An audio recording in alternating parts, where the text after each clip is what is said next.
我们知道你的电影参加了许多国外的电影节，然后也得到了国际上的认可。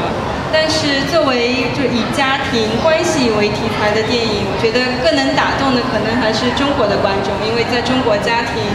可能在大家心目中的地位比较高。然后，那你的片子在中国放映的时候，观众有什么反应？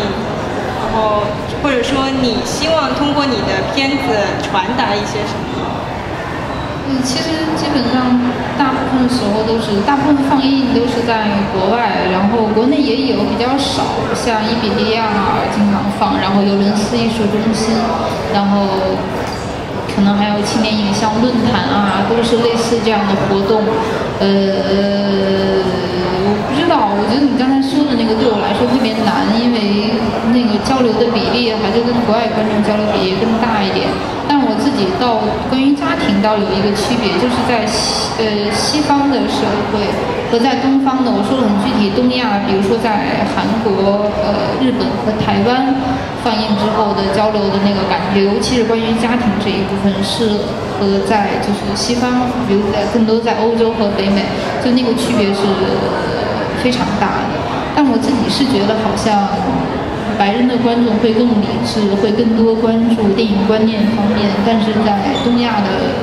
国家，大家会很多关于家庭问题的大家的想法，我觉得反而不是特别打动我，所以我觉得不一样。然后在国内的话，因为放映的这种氛围和圈子不一样，所以常常是学电影的人来看，然后或者常常是拍电影的人来看。就它会呈现另外的一种状态，就是它可能不是很单纯的看电影，它可能会有一些其他的想法，然后那个交流的时候火药味也会比较重，所以我其实很难。一种学术讨论来跟你，我觉得很难说是学术讨论吧，我觉得就是看我不顺眼吧，然后对，然后就专程来骂我这样，所以我很难特别具体的，因为它情境不同，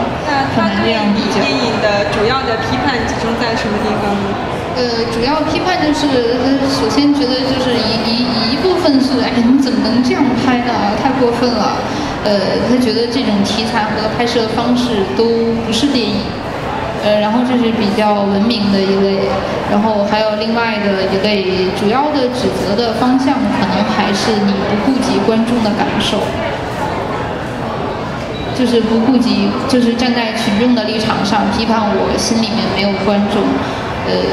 觉得太自我是吗？我不知道，我觉得他们是明知故问的。那你刚才说在东亚，包括台湾、香港放映的时候，观众的反应还是非常好的，然后也有一些非常打动你的问题，你能举1-2个例子，就是你印象特别深刻的吗？我觉得也不能说非常好，因为来电影节看片子的人，就是他基本上还是会对独立电影，或者说我们更泛就是对艺术片会感兴趣，所以也不完全一样。然后好多年前拍第一个电影，当时在柏林，对，在柏林电影节，然后当时有一个女孩是留学生，她看完了之后说，电影有将近2个小时吧，她看完了之后说，她觉得好像就是跟她自己的父母在一起待了2个小时，因为她有2年多没有回家了，是北方人，不是北京人，北方人，他在那个德国的另外一个城市，就是读书，然后他过来看片子，然后那个我可能是整个电影节待了1个多礼拜，可能印象最深的一句话，然后在尤伦斯的时候，也有人就对我父母和我3个人的关系，他做了一个阐述，那句话说的像诗一样。说的特别好，就太好了，以至于我真的忘了，我想不起来，但是说的特别好，就是我没听过那么好的。就确实是你所想表达的意思，他帮你说出来。对，就是我觉得他觉得他在看我的片子，但我觉得真的是感觉是这个被他看，就是那个感觉不一样，然后那个很厉害，但是我真的忘了，好像是在。可能是在尤伦斯吧，还是在哪我忘了。这样不一样。哦，不对，是在香港。对不起，是在香港，但是大陆的。是对。然后在韩国的时候也会比较关注家庭。韩国的观众他会特别关注，而且大家对饺子，因为第二个电影是跟包饺子有关系，然后看完了之后，我们专程去吃了饺子。就你和观众一起去吃了饺子？没有其他人，但是大家都会对这部分，所以大家感兴趣的地方不一样吧。好，最后一个问题是关于我们苹果电脑的。请问刘佳音，你用苹果的电脑吗？然后包括你做电影的时候，你用苹果的哪些软件呢？我用的就是跟大家可能看不见，这个不是现在在卖的那一款，这个是前几年的一款，是全银色的 MVP。然后我用的是这一个的15寸的，然后当时它一般是15寸有2个配置，然后还有一个17寸，我的是15寸里面的那个高配。这个我是07年的时候有的那一台电脑，当时比现在要贵，要真的要贵一些，可能我忘了17000左右吧，我不是完全的记得，但是现在好像当时17寸可能要2万这样，然后现在配置更好了，然后17寸可能是15000多吧。前一阵有朋友用，然后我买苹果也是张信明老师，当时我问他后期怎么办，因为去机房很烦，去机房你就要跟不认识的人说话，然后他说大家全都买一个苹果本就解决问题了，尤其是拍纪录片的朋友，非常非常巨大的素材的工作，而且不太可能是就时时刻刻都有一个人来帮，然后所以他推荐了这个，然后我就就是跟大家基本上是一样的配置吧，就是有好多人在那几年用的都是这一个，我也不能说每次都用那个本来解，然后有的时候还是会在机房用台式机，用台式机，用苹果的台式机解，然后但是其他的时候看一看素材啊或者怎么样啊，就是你就还是一个人可以完成的，然后就会在我书包里那个本，然后就会用那个来剪。我个人是觉得速度慢了，但我觉得速度还可以。然后当然另外你还要再配1-2块移动硬盘，装2块远古的就可以了，1个T的这样的也，我自己是觉得比较稳定。然后但是我不是大量快速拍东西的人，我比较慢，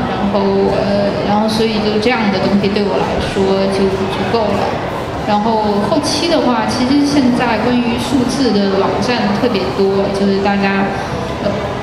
我们可以看大陆的，然后也有台湾的一些论坛我们都能搜索到。大家就是交流软件，然后也交流电脑的配置。我觉得就是比过去就是你要了解这些信息真的要容易很多。然后就是 Final Cut 的优点，我觉得大家都知道。但当然，虽然我在苹果，但是它也不是唯一的一个可以选择的软件。然后很多，但是它有一个软件跟电脑的匹配问题吧。它会有一个电脑和这个匹配问题，就是我最后选择它是因为它让我没有什么可以选择的地方，所以我就选了苹果。其他的东西你都还是会觉得有一个可比性，但是你有选择。但是如果买苹果用 Final Cut 就没有选择，我觉得没有选择是最好的。然后所以大概这个样子，然后我就一直用到现在。然后它更新也比较快。刚有 HDV 没有过多久，后期它就有了那个格式，比其他的软件都要快，所以我觉得这个还比较靠谱吧。然后现在我不知道17寸背起来可能不太容易啊，但如果预算没有太大问题的话，肯定还是17的更好。然后就是如果购买的话，后期可能就是这个样子。应该说数字技术还是给独立导演拍摄电影带来了很多的便利。但是苹果其他的东西我没有用过，比如 iPhone 我没有用过，我自己用都不大，用 iPhone 太容易撞击了。剧组大家人手一个，然后 iTouch 玩游戏挺好的，我刚刚在那玩了好半天。然后MP3 我的也不是苹果的，所以基本上就是局限在电脑上。然后我有好多朋友都是苹果的粉丝，然后就是全部都是。然后 iPhone 4上市的时候也是马上在官网，就是在那儿等着。我也不知道，真的有那么好，就是没有到那个程度吧。但是只是从就是具体的后期的工作上面来说的话，我觉得 Final Cut 我觉得它是比较保险的一个选择，真的是比较保险的一个选择。然后还有 Edius 这样的比较简单容易上手操作的那个，也是一个对电脑配置要求比较低的一个软件。